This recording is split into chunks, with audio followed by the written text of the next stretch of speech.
দর্শক আসসালামু আলাইকুম। আগামী 10ই জিলহজ পবিত্র কুরবানি ঈদ হতে যাচ্ছে এবং এই ঈদ কেন্দ্রিক আমাদের যেই গরু ছাগল কেনা থেকে শুরু করে অন্যান্য প্রিপারেশনগুলো আমরা অলরেডি শুরু করে দিয়েছি আর কি। তো সেক্ষেত্রে অ্যাকচুয়ালি এই কুরবানি কেন্দ্রিক ইসলাম কি বলে সেগুলো বোধহয় আসলে কুরবানির পূর্বে আমাদের জেনে নেওয়াটা একটু ভালোভাবে সকলেরই প্রয়োজন। তো সেই ক্ষেত্রে আজকে আমাদের সঙ্গে আছেন মাওলানা মুফতি এহতেসামুল হক, শাইখুল হাদিস দাবা, আল জামিয়াতুল করিমিয়া নুরুল উলুম জুম্মাপাড়া রংপুর মাদ্রাসার হুজুর আসসালামু আলাইকুম। ওয়ালাইকুম আসসালাম রাহমাতুল্লাহ। হুজুর, আজকে আমরা একটু এই কুরবানির বিষয়গুলো খুব সাধারণভাবে আপনার কাছে একটু জানতে চাবো, ইসলামিক দৃষ্টিতে এগুলো কিভাবে দেখে। প্রথমে আমি জানতে চাচ্ছিলাম যে কুরবানি কি আসলে ফরজ ইসলামে? দেখুন, কুরবানি সম্পর্কে বিভিন্ন মাযহাবের বিভিন্ন মতামত রয়েছে। আমাদের হানাফি মাযহাবে কুরবানি ওয়াজিব। আচ্ছা, হুজুর, কুরবানি কাদের উপরে আসলে ফরজ করা হয়েছে? আসলে কুরবানি তো ফরজ না, কুরবানি একটা ওয়াজিব। কাদের উপরে ওয়াজিব করা হয়েছে? যার মধ্যে 6টি শর্ত পাওয়া যাবে তার উপর কুরবানি ওয়াজিব হবে। এক নম্বর হলো যে মুসলিম হতে হবে, স্বাভাবিক হতে হবে,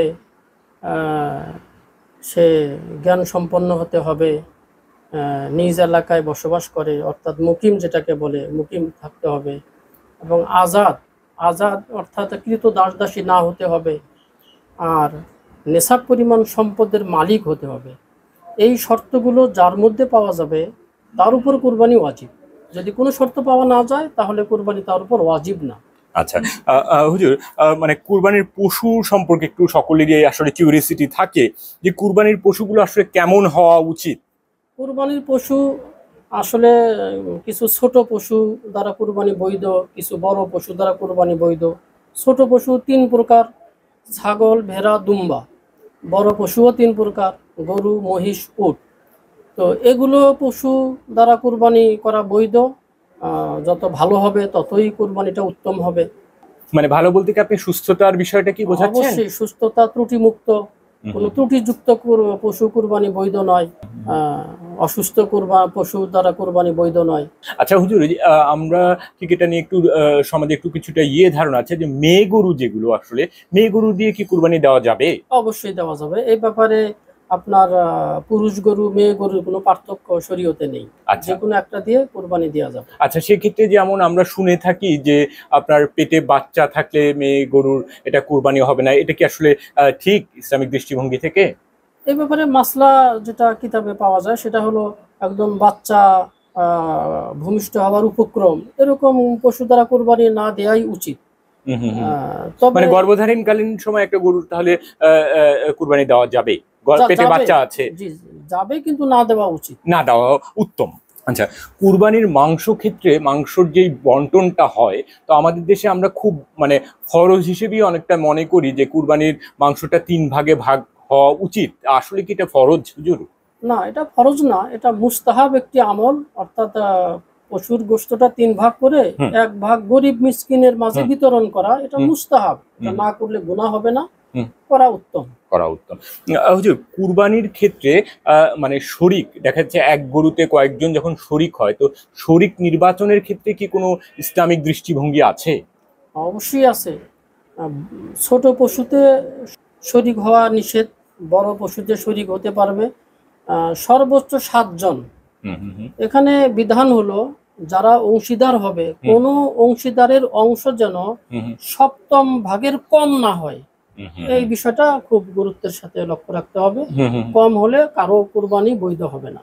আচ্ছা, আর একটা শরীক কেন্দ্রিক যেটা আমাদের প্রচলিত একটি কথা রয়েছে যে হালাল ইনকাম হতে হয়, সুদে যাওয়া যাবে না, ঘুষে যাওয়া যাবে না, অবৈধ ইনকাম থেকে করা যাবে না। এই ক্ষেত্রে কি আসলে ইসলাম কোনো স্পেসিফিক নির্দেশনা আছে হুজুর?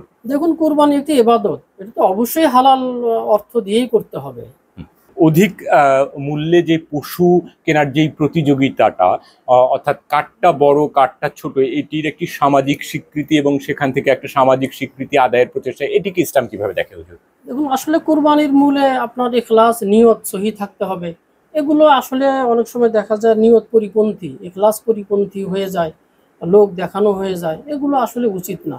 আচ্ছা, আরেকটা হুজুর, আমরা দেখা যাচ্ছে অনেক ক্ষেত্রে মৃত পিতামাতা দাদা দাদির নামেও কুরবানি করে থাকি, এটা ইসলাম কিভাবে দেখেন? যদি মৃত বাবা যদি কুরবানি ওসিয়ত করে যায় তাহলে 1/3 সম্পদ থেকে বাবার নামে কুরবানি সন্তানদের জন্য ওয়াজিব হয়ে যায়। আর ওসিয়ত যদি না করে থাকে তাহলে মৃত ব্যক্তির নামে কুরবানি করা বৈধ, সে সওয়াব পাবে, এটা নিষেধ না। আচ্ছা, অনেক ক্ষেত্রে দেখা যাচ্ছে নিজের নাম না দিয়ে পিতামাতার নাম দিয়ে দেওয়া হচ্ছে, এটাকে কিভাবে দেখেন? দেখুন, যিনি কুরবানি দিচ্ছেন যদি তার উপর ওয়াজিব হয়ে থাকে তাহলে এটা মোটেও সমীচীন হবে না। নিজের ওয়াজিব কুরবানি না দিয়ে বাবার নামে মায়ের নামে দেওয়াটা হয়তো মুস্তাহাব হবে।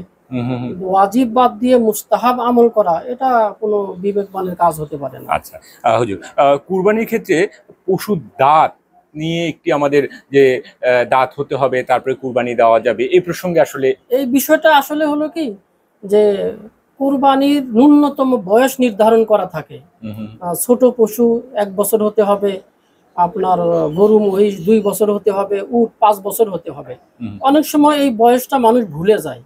তো সাধারণত দেখা যায় যে ছোট পশু ছাগল ভেড়া 1 বছর হলে তার দাঁত উঠে, গরু মহিষ 2 বছর হলে তার দাঁত ওঠে, উট 5 বছর হলে তার নতুন দাঁত আসে।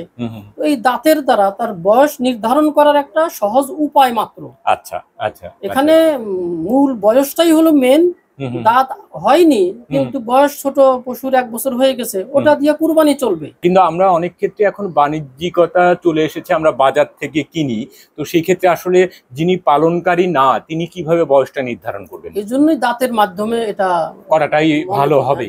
একটা হুজুর ইদানিং সবকিছুই আমরা দেখা যাচ্ছে যে যেহেতু সোশ্যাল মিডিয়া কেন্দ্রিক অনেক কিছু বেড়েছে, আমরা কুরবানির পশুগুলোকে সোশ্যাল মিডিয়া অনেকেই আমরা ভিডিও দেখাচ্ছি বা দেখা যাচ্ছে যে ছবিগুলো দিচ্ছি, এর মাধ্যমে যে আমি কুরবানি করছি বা আমার গরুটা একটু বড়, আমারটা দেখতে সুন্দর, এই ধরনের আত্মপ্রকাশ বা অহংকার যেটা আসলে প্রকাশ বা বিভিন্ন কারণেও হয়ে থাকে, এটিকে কিভাবে দেখেন আপনারা? দেখুন, এই বিষয়টা আসলে কুরবানি একটি ইবাদত। কেউ যদি মনের দিক থেকে মনে করে, নিজের দিক থেকে যে আমি একটা ভালো সুন্দর পশু কুরবানি করব, অবশ্যই এটা ভালো দিক হবে। আর যদি সে এটা নিয়ে গর্ব করে, অহংকার করে, তাহলে অবশ্যই এটা ইসলাম পরিপন্থী, এটা উচিত হবে না, এটা ঠিক হবে না। আচ্ছা, আর একটা বিষয় হুজুর, যে কুরবানি দাতা যিনি কুরবানি করেন তার কি কোনো কুরবানির জন্য প্রিপারেশন, পরিচ্ছন্নতার বিষয়ে, এই বিষয়ে আসলে ইসলাম কি বলছে? দেখেন, পরিচ্ছন্নতা এটা তো ইমানের একটা অঙ্গ বলা হয়, এটা হাদিসেও আছে। তো কুরবানির পশু রাসূল আলাইহিস সালাম ঈদগাহে নিয়ে কুরবানি করতে বলছেন। এর উদ্দেশ্য হলো সেখানে সবাই সহযোগিতা করবে, পরিষ্কার পরিচ্ছন্নতা সবাই মিলে করতে পারবে। এর দ্বারা বোঝা যায় যে কুরবানির পশু যেখানে সেখানে কুরবানি করে তার উচ্ছিষ্ট জিনিস, রক্ত এগুলো পরে থাকবে, দুর্গন্ধ হবে, পরিবেশ দূষিত হবে, কখনোই ইসলাম এগুলোকে সমর্থন করে না।